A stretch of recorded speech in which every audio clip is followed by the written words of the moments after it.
हरे कृष्णा। तो कल हम लोग श्रवण कर रहे थे, इस संबंधी हम लोग चर्चा कर रहे हैं, और जिसमें हम लोगों ने श्रवण किया कि वास्तव में जो हम भक्ति कर रहे हैं क्या वो भक्ति है, और वास्तव में भक्ति का अर्थ क्या है, और ये भक्ति शब्द का क्या तात्पर्य है। तो हम पिछले कई दिनों से ये बेसिक बेसिक चीजें हम श्रवण कर रहे हैं, क्योंकि ये जो बेसिक चीज है ये हम लोगों को पता होनी चाहिए कि जो हम दिखने में जो भक्ति है क्या वो वास्तव में भक्ति है। कहते हैं जो हर चमकने वाली चीज सोना नहीं होती है ना, जरूरी नहीं जो चीज चमक रही है वो सोना होगी, और हर हर कांच चमकने वाला हीरा नहीं होता, हो सकता है वो डुप्लीकेट हो। ठीक इसी प्रकार जो हम कर रहे हैं, जो दिखने में हमें भक्ति लग रही है, क्या वास्तव में भक्ति है? क्या वो भक्ति का क्या भक्ति है, या भक्ति से उसका कोई संबंध है, या हमने उसे भक्ति मान लिया है। तो अभी देखा जाता है कि प्राय कुछ क्रियाएं हमारी ऐसी होती है जीवन में कि जिसको हम लगता है कि हम भक्ति कर रहे हैं, लेकिन वो क्या है, एक भूसे को कूटने के समान है। जिस प्रकार हम बार बार उदाहरण में बताते हैं कि जो धान होता है, धान को कूटो तो क्या निकलता है, चावल निकलता है। अब उस चावल में से जो धान अलग हुई है उसको कूटो कूटो तो क्या निकलेगा, तेल? कहते नहीं, कुछ भी नहीं निकलने वाला। कितना भी कूट लो तो क्या होगा, उसका कुछ भी फल प्राप्त नहीं होगा। श्रम ये भी केवलम, सिर्फ और सिर्फ वो हमारा परिश्रम होगा। तो बताया गया कि भक्ति क्या है और कैसे हम भक्ति को समझने का प्रयास करेंगे सरल भाषा में।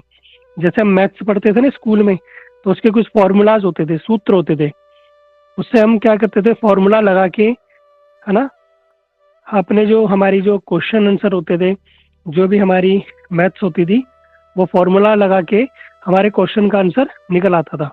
ठीक इसी प्रकार ये छोटा सा एक फॉर्मूला है कि भक्ति शब्द का अर्थ क्या है। कौन बताएगा?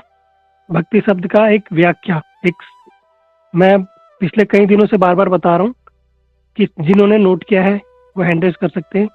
भक्ति शब्द की क्या परिभाषा है? हाँ जी, परिधान बुटीक।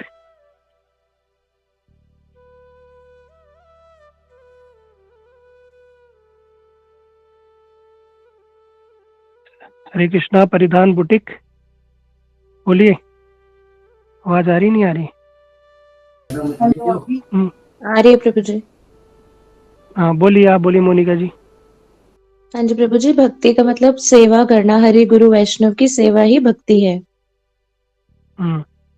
हरि गुरु वैष्णव की प्रसन्नता के लिए किया गया कार्य एकमात्र भक्ति कहलाएगा साधारण रूप में, जिसमें हरि यानी ठाकुर जी, गुरु यानी गुरुदेव, वैष्णव यानी जो वैष्णव जन है, विष्णु उपासक जो है, उनकी सेवा जब भी हम कर रहे हैं तो भक्ति कहलाएगा। इसकी बहुत सारी परिभाषा, ऐसा नहीं कि यही है बिल्कुल प्रमाणिक, नहीं, मैं ये नहीं कह रहा कि बिल्कुल यही है।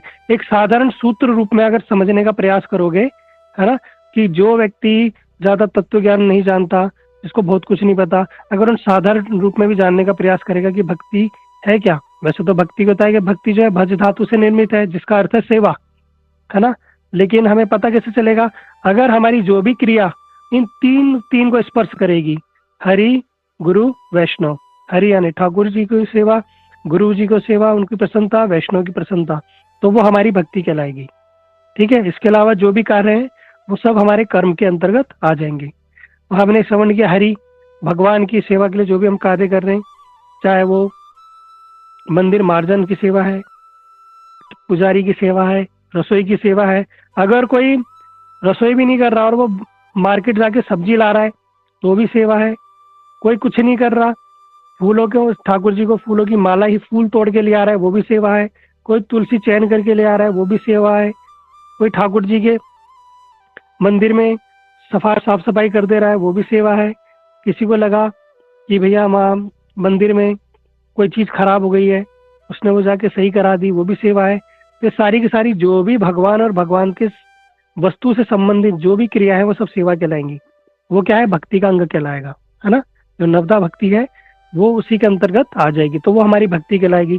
इसके अलावा आप घर में कुछ भी कर लो, अगर उसका संबंध ठाकुर जी से नहीं है, आप 12-12 14-14 घंटे नौकरी कर रहे हो, उसके बाद घर में अपना खूब राशन पानी ला रहे हो, घर में एसी फ्रिज टीवी कूलर बढ़िया ले रहे हो, गाड़ी बढ़िया ले रहे हो, सब कुछ बढ़िया कर रहे हो, बीवी बच्चे तुम्हारे खुश हैं, तो उससे कुछ भी होने वाला नहीं है।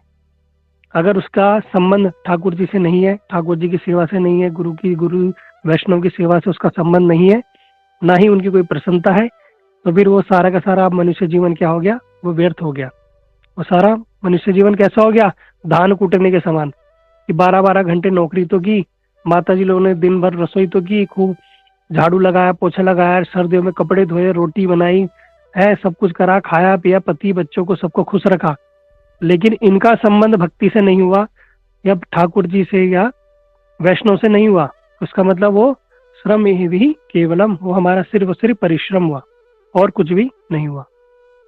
इसलिए भगवान और भगवान के भगवत संबंधी वस्तु की संबंधी जो भी हम क्रियाएं करेंगे वो भक्ति कहलाएगा। ठीक है, वो भी भक्ति के अंगों का हम याजन कर रहे हैं। गुरु, इसमें आया गुरुदेव की। गुरुदेव की सेवा हम कई बार बता चुके हैं कि 2 प्रकार से होती है। कौन बताएगा? गुरुदेव की सेवा जो है 2 प्रकार से होती है। कौन कौन सी? नए लोग बिल्कुल ही हाथ खड़े नहीं करते। हाँ जी, मीना भारती जी, पहली बार। हरे कृष्णा प्रभु जी, दंडवत प्रणाम। प्रणाम, बोलिए। एक बप्पू सेवा, एक वाणी सेवा। हाँ जी, क्या होता है बप्पू सेवा, वाणी सेवा, क्या क्या होता है? वाणी सेवा जैसे हम कथा श्रवण करते हैं और सुनते हैं, सुनाते हैं। और बप्पू सेवा इसे गुरु वैष्णव की सेवा करना, गुरुदेव की सेवा करना, कोई उनके लिए प्रसाद सेवा, चरण दबाते हैं, ऐसे कई प्रकार की सेवा है इस तरह से। ठीक है, बहुत सुंदर, बहुत बढ़िया। तो देवेंद्र मीना भारती जी ने बिल्कुल सही बताया। गुरुवर्ग जो गुरुदेव, उनकी हम 2 प्रकार से सेवा करते हैं। ठीक है, इतने कम लोगों को ही पता था, जबकि ये बात हमने कई बार बता दी, तो इसको नोट कर लो। जब हमें यही नहीं पता होगा कि गुरुदेव की सेवा कैसे करनी, तो गुरुदेव को प्रसन्न कैसे कर सकेंगे। और ये बात आप ध्यान रख लेना, बिना गुरुदेव के हम भगवत प्राप्ति नहीं कर सकते। जब तक गुरुदेव हमारे प्रसन्न नहीं है, जब तक हमने गुरुदेव का आश्रय नहीं किया, जब तक हम गुरुदेव के अनुगत्य में नहीं है, जब तक हम गुरुदेव के शरणागत नहीं है, जब तक गुरुदेव की कृपा नहीं है, तब तक हम इस भव सागर से पार कभी हो ही नहीं सकते। वो ही हमें क्या करेंगे, इस भव सागर से अपनी नौका में बिठा के ले जाएंगे। कब ले जाएंगे? जब संबंध होगा ना, तभी तो ले जाएंगे। ऐसा नहीं कि हरि नाम ले लिया, दीक्षा ले ली, तो बस अब जिम्मेदारी होगी गुरु जी की। नहीं भैया, भूल जाओ, ऐसी कोई जिम्मेदारी नहीं होती। हाँ, आपको अपने स्तर पे कुछ करना होगा, कुछ जानना होगा, जो गुरुदेव बोल रहे हैं उसका कुछ पालन करना होगा, तो ही वो आपकी जिम्मेदारी उठाएंगे। तो ही जिम्मेदारी उठाएंगे। अगर कोई व्यक्ति है, कोई उसका शरणागत है, उसका कहना मानता है, तो उसकी जिम्मेदारी वो उठाएगा। कोई अगर अभी साधारण जगत में देख लो, अगर पति पत्नी है, अब पत्नी बात नहीं सुन रही, कहना ही नहीं मान रही, कोई मतलब ही नहीं पति से, तो पति कहता है भैया चलो डाइवोर्स, तू अपना देख, मैं अपना देख, मेरा मतलब ही नहीं, है ना। बाहर विदेशों में ऐसी होता है, 16 साल का लड़का हो जाता है, वो माता पिता से कोई मतलब नहीं, माता पिता भी, उनको भी फर्क नहीं पड़ता मेरा बेटा है बेटी कहाँ गई, क्या है, कि जिंदा है मर गई, कोई मतलब ही नहीं, तो संबंध ही नहीं है, कोई पूछता नहीं है ना। इसलिए जब तक हमारा गुरुदेव से संबंध नहीं होगा, उनकी सेवा नहीं करेंगे, उनके अनुगत्य में नहीं रहेंगे, उनके शरणागत नहीं होंगे, उनकी कृपा प्राप्त नहीं होगी, तब तक हम इस भवसागर में पुनरपि जननम पुनरपि मरणम पुनरपि जननी जठरे शयनम, बार बार संसार में आते रहेंगे, माता के गर्भ में। माता के गर्भ में कहने का अर्थ ये नहीं है कि माता स्त्री वाली माता है। जानवर, जो जानवर पशु है ना, उनके गर्भ में भी आ सकते हैं, कीड़े मकोड़े के गर्भ में भी आ सकते हैं, कीट पतंगे भी गर्भ में आ सकते हैं। आते रहना पड़ेगा 84 लाख योनियों में, फिर कहीं जाके फिर बड़े दुर्भाग्य, किसी सौभाग्यवश किसी को मनुष्य योनि प्राप्त होगी, फिर दोबारा अवसर मिलेगा। मिल गया, अगर ऐसा अवसर दोबारा मिल गया, दोबारा कोई सदगुरु मिल गए, अच्छी परंपरा में दोबारा आ गए, और हमने भजन साधन करके गुरुदेव को प्रसन्न कर दिया, तो गुरुदेव क्या करेंगे, हमें भवसागर से पार लगा देंगे। मेरी नाव भंवर डोले, उसे पार लगा देना, गुरुदेव कृपा करके मुझको अपना लेना। करते ना प्रार्थना, कब अपनाएंगे? जब कोई अपनाएगा। कब? जब हम उसके अनुकूल होंगे। इसलिए हमें ये पता होना चाहिए कि गुरुदेव की सेवा कैसे हो सकती है। 2 प्रकार से होती है, एक होती है वपु सेवा और एक होता है वाणी सेवा। वपु कहने का अर्थ है शारीरिक सेवा, शरीर के स्तर पे। बार बार मैं कई बार बता चुका हूँ। शरीर की सेवा यानी गुरुदेव की निज सेवा, निज सेवा, उनके चरणों को दबाने की सेवा, उनके वस्त्र धोना इत्यादि सेवा, उनको रसोई देने की रसोई, उनके भोजन जो प्रसाद कराने की सेवा। अगर गुरुदेव अस्वस्थ लीला कर रहे हैं, उनको औषधि दवाई देने की सेवा। आपने देखा कि गुरुदेव को कोई वस्तु का अभाव, मतलब वैसे तो अभाव नहीं है, वो लीला करते हैं, सेवा लेते हैं। आपने देखा सर्दी हो रही है, किसी ने गुरुदेव को जैकेट दे दी, है ना, किसी ने टोपी दे दी, किसी ने गरम गरम मोजे बना दिए। एक माता जी अभी गुरुदेव के लिए मोजे सील बना के लाई थी, बड़े सुंदर ऊन के, गुरुदेव ने लिए पहने। तो क्या है, निजी सेवा है ना। इसके मतलब ये तो हम कर रहे हैं, लेकिन निजी बिल्कुल देखा जाए तो गुरुदेव के जो साथ रहते हैं, जैसे उनके साथ जो सेवक है, गुरुदेव का ध्यान रखते हैं, गुरुदेव के चरण दबाना, गुरुदेव के मालिश करना, है ना, गुरुदेव के कपड़ों को धो धा के ऊपर छत में डाल देना, सुखा के लाना, उनको प्रेस करना, ये निजी सेवा है। ये सेवा हर किसी को नहीं मिल सकती, है ना। खासकर स्त्रियां जो माता जी रहे, वो इस सेवा से वंचित रहती हैं। ज्यादा कभी ये अवसर मिलेगा कुछ समय के लिए, 1 दिन 2 दिन, या सब अगर कोई भागवत सप्ताह कराई किसी ने तो ज्यादा 7 दिन क्या सेवा मिल जाएगी कि गुरुदेव के लिए रसोई करने की सेवा मिल जाएगी, है ना, बस, इससे ज्यादा तो नहीं मिलेगा। लेकिन एक सेवा ऐसी है जिसे बोला जाता है वाणी सेवा। तो वाणी सेवा का अर्थ यह है कि गुरुदेव जो कथा करते हैं उसको प्रतिदिन सुनना। यहाँ पर कौन कौन है ग्रुप में जो प्रतिदिन गुरुदेव की कथा सुनता है? हैंड रेज करना। प्रतिदिन नियम पूर्वक सब, कोई भी अपने अपने गुरुदेव की आप कथा सुनते हो? नहीं सुनते हैं। लगभग 20, 30, 22 लोग हैं, ठीक है, हाँ, लगभग 30 लोग हैं। जब गुरुदेव की नाव जाएगी तो 30 लोगों का नाम आएगा उसमें, है ठीक है, चलो ठीक है, जो लोग सुनते हैं बहुत अच्छी बात है। गुरुदेव की जो हम कथा सुनना भी, ये भी क्या है, ये वाणी सेवा है। क्यों? गुरुदेव परिश्रम कर रहे हैं ना, इतना अपना घर बार छोड़ के आ गए 12 साल की उम्र में, है, और इतना धाम में रहे, गुरुदेव के अनुसार, मतलब कठोर शासन में रहे, सब कुछ सीखा, सुबह सुबह उठे, मंगल आरती में भिक्षा करने गए, इतना कष्ट सहा, धूप में प्रचार करने गए, भिक्षा कर रहे हैं, खाने का समय नहीं, पीने का समय नहीं, इधर, और कथा कर रहे हैं, और हम सुन ही नहीं रहे, तो क्या है भैया, ये क्या हुआ? फिर हम शिष्य कहलाने लायक नहीं है। इसलिए गुरुदेव के प्रति निष्ठा कैसे होगी? उनकी कथा श्रवण करके। ये उनकी वाणी सेवा है, जो उन्होंने परिश्रम किया, इतना सब कुछ किया, उसको सुनना पड़ेगा ना, नहीं, है ना। इसलिए गुरुदेव की सुनना, ये तो वाणी सेवा। इसके अंदर अगर दूसरी सेवा आती है, वाणी सेवा के 2 प्रकार से, एक वाणी सेवा सुन के, एक प्रचार करके, जो हमने सुना उसको दूसरों को बताना, ये सेवा सबसे बड़ी। गुरुदेव से बड़े प्रसन्न होते हैं। आप लोग देखना, जब छोटे छोटे लड़के लड़कियां बच्चे जब कथा करते हैं ना गुरुदेव के सामने, मैं बार बार प्रयास करता हूँ कि लोगों को कि आप सुनो, कथा सीखो, गुरुदेव के सामने बोलो। गुरुदेव कितने प्रसन्न हो जाते हैं, और गुरुदेव प्रसन्न हो गए समझ लो कृपा हो गई। भगवान प्रसन्न हो जाते हैं। जब गुरुदेव प्रसन्न होते हैं ना, तो स्वयं भगवान उस पर प्रसन्न हो जाते हैं। अब भगवान प्रसन्न हो गए तो आपका काम बन गया, बस हो गया काम। तो इसलिए बार बार मैं क्या करता हूँ, बार बार आप लोगों को बोलता हूँ कि सुनो, सीखो। बीच में हमने अभी एक कोर्स शुरू किया था, भक्ति की पाठशाला, कनिष्ठ भक्त का, सुबह 12 बजे। तो 20-22 लोग ऐसे थे हमारे रेगुलर, वो अभी भी रेगुलर है, और अभी इसको हम दोबारा स्टार्ट करेंगे कोर्स को, ठीक है। तो सिंसेरिटी जिसके अंदर होगी, जिसको सीखने की ललक होगी, जिसको इस जीवन में भवसागर से पार होना है, वही आएगा।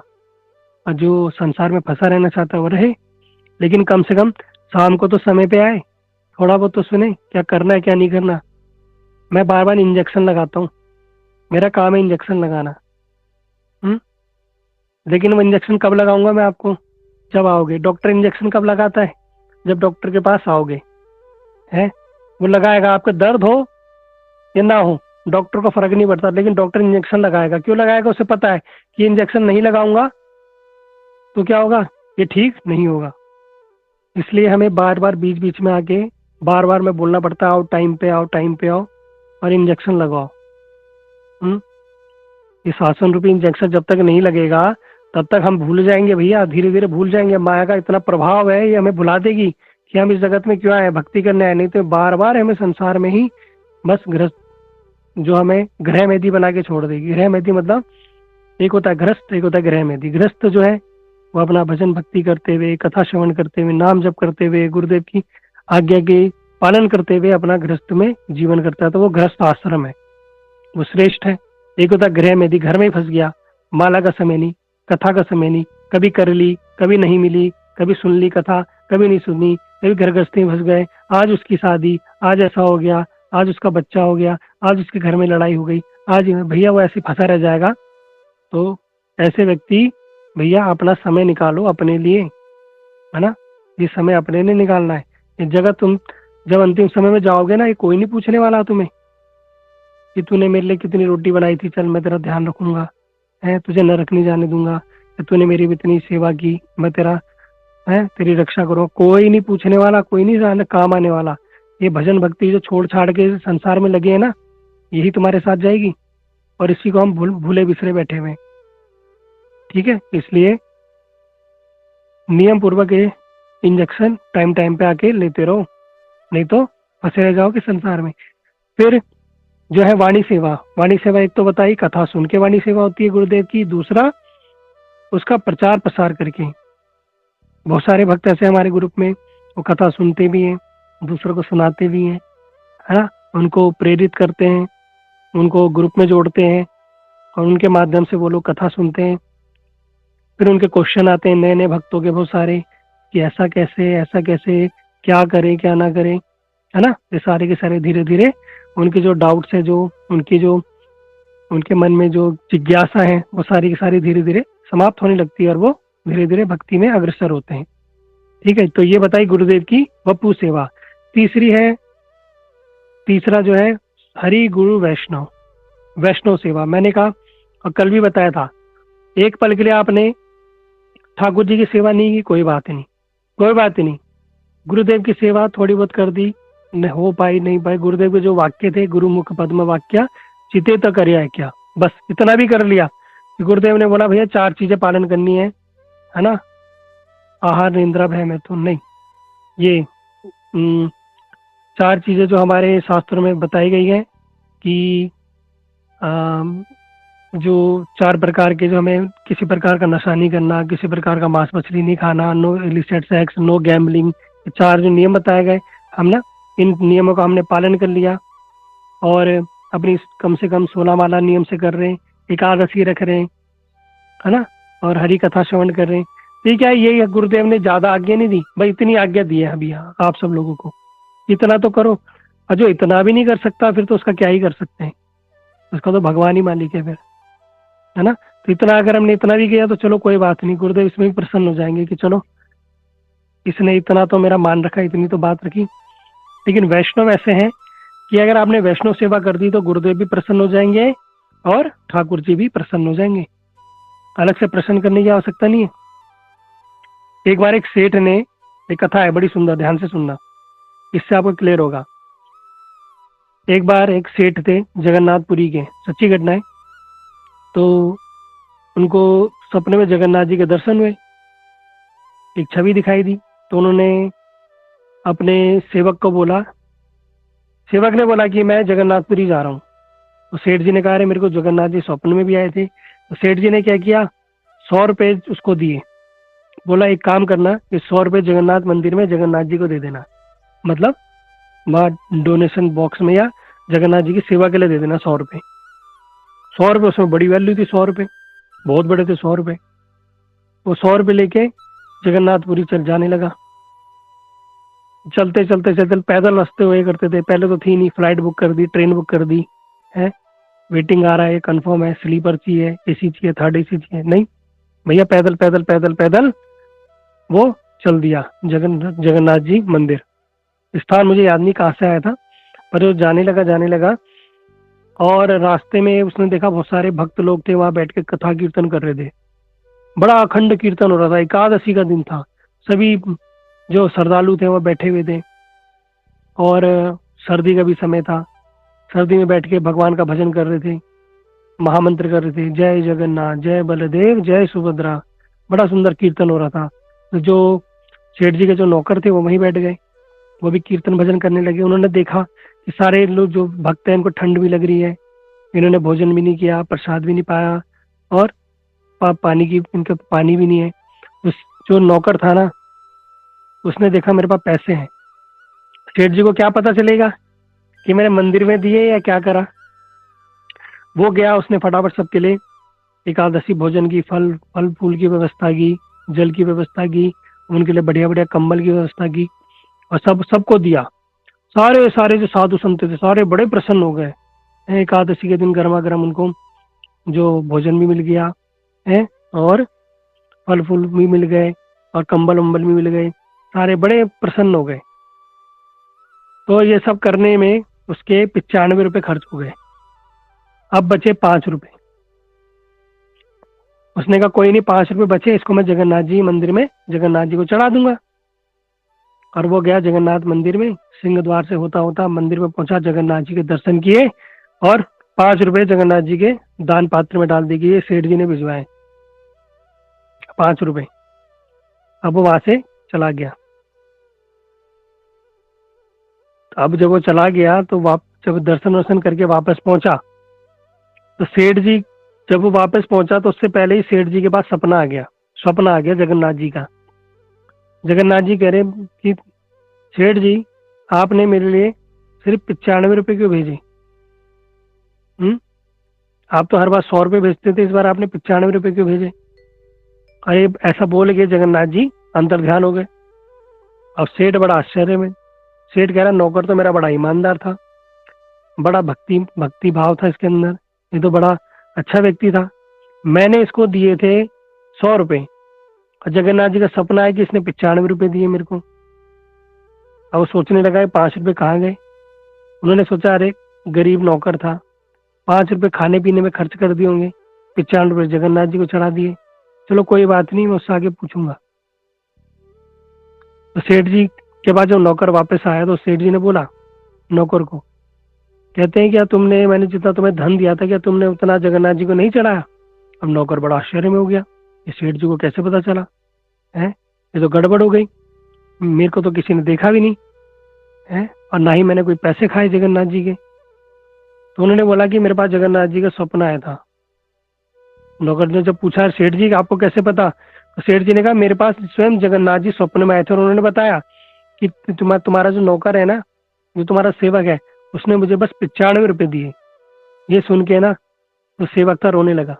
सेठ जी ने पूछा क्या हुआ, क्यों रो रहे हो? उसने बताया नौकर ने, कहता है मैंने 95 रुपए जगन्नाथ जी पे खर्च नहीं किए, मैंने जो 95 रुपए थे, जो 95 सिक्के थे, वो मैंने साधु संतों में भक्तों की सेवा में लगाए, और 5 रुपए जो जगन्नाथ जी कह रहे हैं कि इसने क्या किए, 5 रुपए नहीं दिए, वही 5 रुपए मैंने जगन्नाथ जी को दिए। ये सुन के सेठ बड़ा प्रसन्न हुआ, कहता वास्तव में तूने ही धन का सदुपयोग किया है। तो कहने का अर्थ क्या है कि जगन्नाथ जी ने स्वप्न करके क्या बोला, इसने मुझे 95 रुपए दिए, मतलब जो उनके भक्तों की सेवा में धन लगा, भगवान कह रहे मैंने वही एक्सेप्ट किया, जो मेरे पास दे गया ना मैंने उसे वो एक्सेप्ट नहीं किया। जो मेरे भक्तों की सेवा में लगा मैंने उतना ही धन मैंने एक्सेप्ट किया। मतलब तुम्हार हृदय सदा गोविंद विश्राम, गोविंद कहे मम वैष्णव प्राण। भगवान भक्तों के हृदय में कौन विराजमान है? गोविंद। जब भक्त प्रसन्न होते हैं तो गुरु और गोविंद दोनों ही स्वतः ही प्रसन्न हो जाते हैं। इसलिए जीवन में कभी भी वैष्णव सेवा का अवसर मिले तो कभी चूकना मत, कभी मत चूकना। जो उपदेशामृत जो ग्रंथ है रूप गोस्वामी द्वारा कृत, उसके अंदर विशेष बताया गया है कि जो वैष्णव है ना, उनके साथ प्रीति का संबंध कैसे बढ़ेगा, है ना। तो उसमें बताया गया है, साधारण आपको बताता हूँ कि जो वैष्णव है उनको उनकी प्रिय वस्तु देनी चाहिए, उनसे कोई वस्तु दे तो लेनी चाहिए। जो वैष्णव है उनको भोजन में बुलाना चाहिए, उनका उच्चिष्ट पान करना चाहिए। इस प्रकार जो वैष्णव से संबंध बनेगा। जो वैष्णव है, जो निम्न वैष्णव है, जो बिल्कुल कनिष्ठ है, उनको क्या करना चाहिए, स्नेह करना चाहिए। जो मध्यम है उनके साथ समव्यवहार होना चाहिए। जो उत्तम है उन्हें प्रणाम करना चाहिए। इस प्रकार वैष्णव से संबंध बनाने की विधि बताई गई है। कि वैष्णव के साथ कैसा संबंध होना चाहिए। बिल्कुल भी ऐसा नहीं कि भैया कोई वैष्णव दिख गया, अरे ये तो छोटा है, अरे ये तो बड़ा है, अरे ये तो ऐसा है। शारीरिक स्तर पे नहीं देखना, अरे तो काला है, अरे इसको तो कुछ नहीं पता, अरे हम तो पढ़े लिखे हैं, अरे तो गंवार है। नहीं, किसी भी प्रकार से नहीं। वैष्णव कहते हैं ना, वैष्णव क्रिया मुद्रा वैष्णव क्रिया मुद्रा विज्ञ न बुझाए। वैष्णव जो है उनकी क्या क्रिया है, वो क्या है, विज्ञ न बुझाए, मतलब उनको जान ही नहीं सकते हम। जो वास्तव में वैष्णव, उनको हम जान ही नहीं सकते कि कौन वैष्णव है कौन नहीं है। इसलिए सभी को, जो भी भगवान की भक्ति भजन में लगे हैं, जो भी भगवान का नाम जप करते हैं, सभी को, जिसने जीवन में एक बार भी कृष्ण नाम लिया, कहते सबको ही प्रणाम करो, सबका ही सम्मान करो, कभी वैष्णव के चरणों में कोई अपराध मत करो। उनकी कभी भी सेवा का अवसर मिले, सेवा करो, तो देखना भगवान उसकी सेवा से वो प्रसन्न होंगे, वो से ही वही सेवा भगवान ग्रहण करते हैं। इसलिए आप लोग देखना, ब्रज में बड़े बड़े लोग आते हैं, ब्रज में साधुओं को भोजन इत्यादि कराते हैं। क्यों कराते हैं? क्योंकि वो जानते हैं ना कि जो भी हम दे रहे हैं सीधा, भगवान कहते हैं कि ये ब्राह्मण मेरा मुख है। अगर हम ब्राह्मणों, साधु, संतों, वैष्णव के मुख में हम कोई भोजन जाता है, स्वयं वो डायरेक्ट भगवान को पहुंचता है। हम डायरेक्ट भगवान को देंगे तो कभी भगवान को नहीं पहुंचेगा। लेकिन वैष्णव के माध्यम से ठाकुर जी क्या करते हैं, वो भोजन को ग्रहण करते हैं। ठीक है, इसलिए देखना आप बड़े बड़े जो धार्मिक कार्य होते हैं, जैसे आज उत्तरायण है ना, जिसको आज ये बसंत पंचमी भी कहते हैं। अलग अलग स्थानों में अलग अलग नाम इसका कहा गया है ना। जब ये, आप कोई बता सकता है कि न्यू ईयर किस दिन आता है, नव वर्ष कब आता है? हाँ जी, प्राची कंवरिया, कब आता है न्यू ईयर? हरे कृष्णा प्रभु जी, चैत्र मास में शुक्ल पक्ष नौ दुर्गों में। चैत्र मास में, ठीक है, चैत्र मास में जी। हाँ, चैत्र मास में हमारा हिंदू वर्ष का नव वर्ष आता है। नव वर्ष आता है। और हाँ, और म्यूट कर दो अभी सबको। और अंग्रेजी कैलेंडर के अनुसार जो अंग्रेजों का न्यू वर्ष आता है, वो आता है 31 दिसंबर रात को 12 बजे। जो आज है वो भी नव वर्ष है, लेकिन जो आज का नव वर्ष है वो किसका है? देवी देवताओं का नव वर्ष है। आज देवी देवताओं का नव वर्ष है। हैप्पी न्यू ईयर देवी देवता, है ना, वो उनको भी विश करना चाहिए भैया, हैप्पी न्यू ईयर देवी देवताओं। आज उनका न्यू ईयर है, आज उनका नव वर्ष शुरू हुआ है।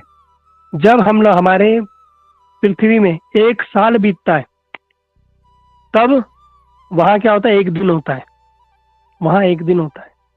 ठीक है, उनका एक दिन होता है। हमारे यहाँ जब एक साल होता है, उनका एक दिन के बराबर होता है। और आज जो है, जो सूरज है, वो क्या है ना, सूर्य और चंद्र, ये क्या है? भगवान की आंखें। तो ये सौर कहते हैं इसको। आज एक मुझे स्मरण नहीं आ रहा, एक शब्द बोलते हैं, संक्रांति जो शब्द प्रयुक्त हुआ है वो सौर यानी सूर्य से युक्त है। ठीक है, तो इसलिए आज सूर्य नारायण की पूजा की जाती है। और इसके बहुत सारे अधिक महत्व, बहुत कुछ है बताने को। तो जो आज की तिथि में बड़ी बड़ी चीजें, मैंने ग्रुप में मैसेज भी डाला था, आप सब लोगों ने पढ़ा भी होगा। ये सारी की सारी जो मूल चीजें हुई हैं, सारी के सारी दिन आज के दिन है। बड़ा शुभ तिथि है, बड़े शुभ दिन आज, है ना। तो आज वैसे वास्तव में क्या है, देवी देवताओं का ये हैप्पी न्यू ईयर है, उनका ये नव वर्ष है। तो मैं कहाँ पे था और क्या बताना चाह रहा था? तो मैं बताना ही चाह रहा था कि भगवान जो है वो अपने भक्तों के माध्यम से ही सब कुछ ग्रहण करते। तो कल हमने बताया था जो भक्त है वो 3 प्रकार के होते हैं, कनिष्ठ भक्त, मध्यम भक्त, उत्तम भक्त, है ना। जो कनिष्ठ भक्त होगा, जिसने आध्यात्मिक गुरु से हरि नाम दीक्षा प्राप्त कर ली है, जो अभी कोशिश कर रहा है, लेकिन क्या है, कोशिश में लगा हुआ है, अभी पूर्ण रूप से वो कर नहीं पाया, है ना। वो कर तो रहा है कोशिश, कभी करा कभी नहीं करा, पर कर रहा है। अभी उसने क्या किया, सीढ़ी में पैर रख दिया है। जैसे नया नया बच्चा नर्सरी LKG में उसका एडमिशन होता है, उसको ये नहीं बोलेंगे परफेक्ट हो गया। अभी क्या है, उसका स्तर है, अभी तो ABCD सीखेगा, धीरे धीरे आगे बढ़ेगा।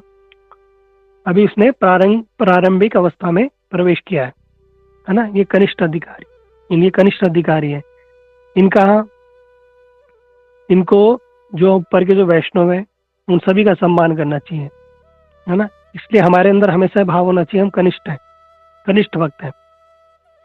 दीनता, तभी दीनता आएगी।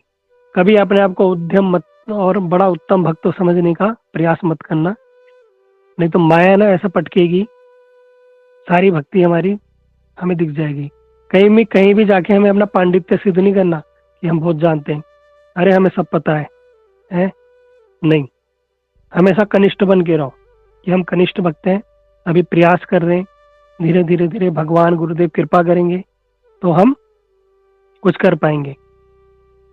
जो प्रारंभिक अवस्था में जो होते हैं उनकी जिनकी रुचि ठाकुर जी की सेवा करने में, यानी आरती धूप ये सब अर्चन विधि में सेवा होती है, ये सब कनिष्ठ भक्त के अंदर ही आते हैं। अभी तो हमारे एक आचार्य में श्रील भक्ति प्रमोदपुरी गोस्वामी महाराज जी, उनकी बड़ी सेवा में, ठाकुर जी की सेवा में, अर्चन में, श्रृंगार में, आरती में बड़ी रुचि थी। तो एक बार किसी शिष्य ने उनके शिष्य को बोल दिया कि तुम्हारे गुरुजी जो है ना वो कनिष्ठ अधिकारी है, कनिष्ठ भक्त है।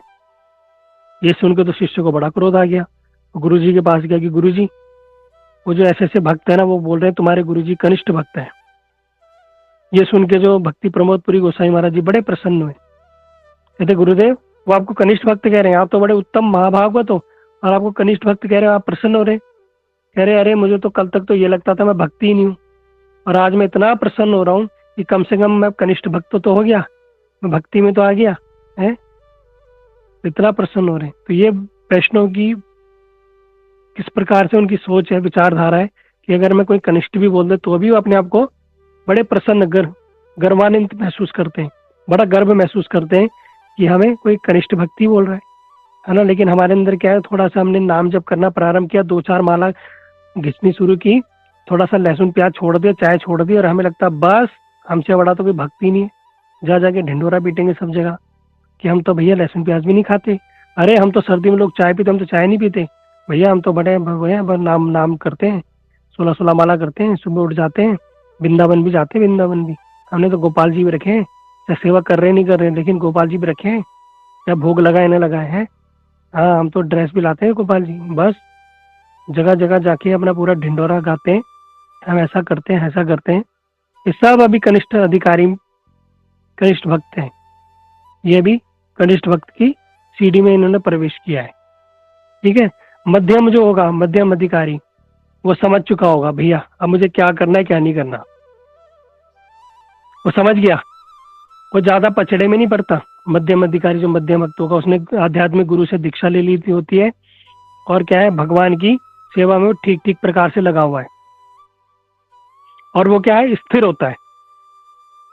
उसको पता है मुझे 16 माला करनी है, वो करेगा, मुझे शाम को कथा सुननी है सुनेगा, उसको पता है मुझे रोज गीता भागवत रामायण का थोड़ा सा पाठ करना करेगा, उसे पता है मेरे को अपने समय समय पे मेरी संध्या बंदन इत्यादि करनी है, मुझे अष्टगम करने, मुझे आरती करनी है, मुझे रोज जय ध्वनि देनी है, वो नियम पूर्वक करेगा, वो आएगा मध्यम भक्त में।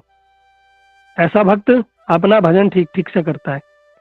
तो हमें क्या करना है, हमेशा हमारा भाव ये होना चाहिए हम कनिष्ठ है, लेकिन प्रयास ये करना चाहिए कि हम मध्यम में प्रवेश करें नियम पूर्वक।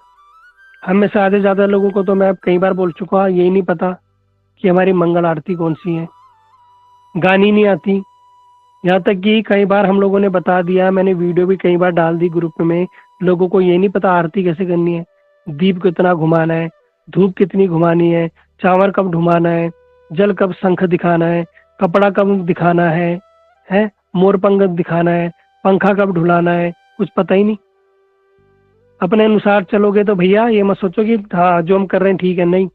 अरे भगवान तो भाव के भूखे हैं, भगवान अरे भाव के तो भूखे हैं, तुम्हारे अंदर भाव का है, भाव का कुभाव है, अभी अभाव है।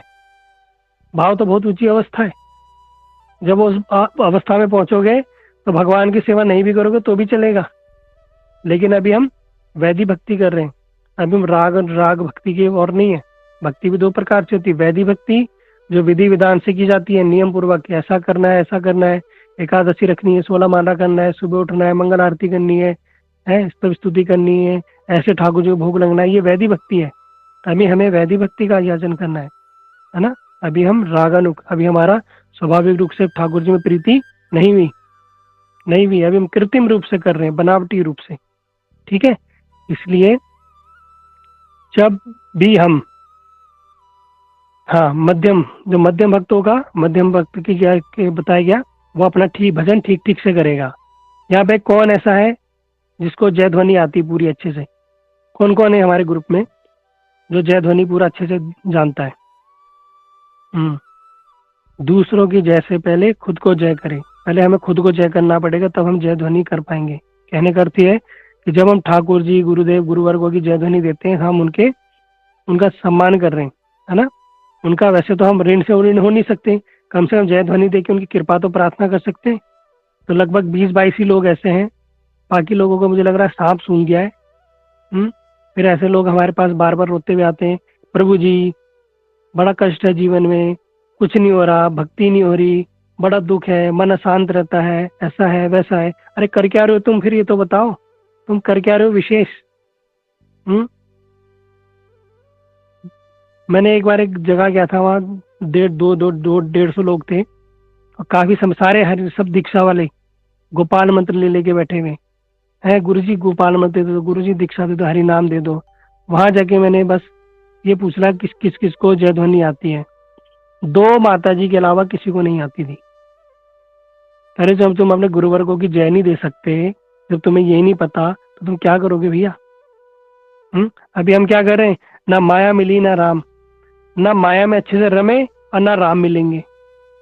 ना माया में अच्छे से रमे कहने का अर्थ है कि लहसुन प्याज ये सब छोड़ छाड़ दिया, चाय साय सब छोड़ छाड़ दी है, उसका कोई लाभ हो रहा है?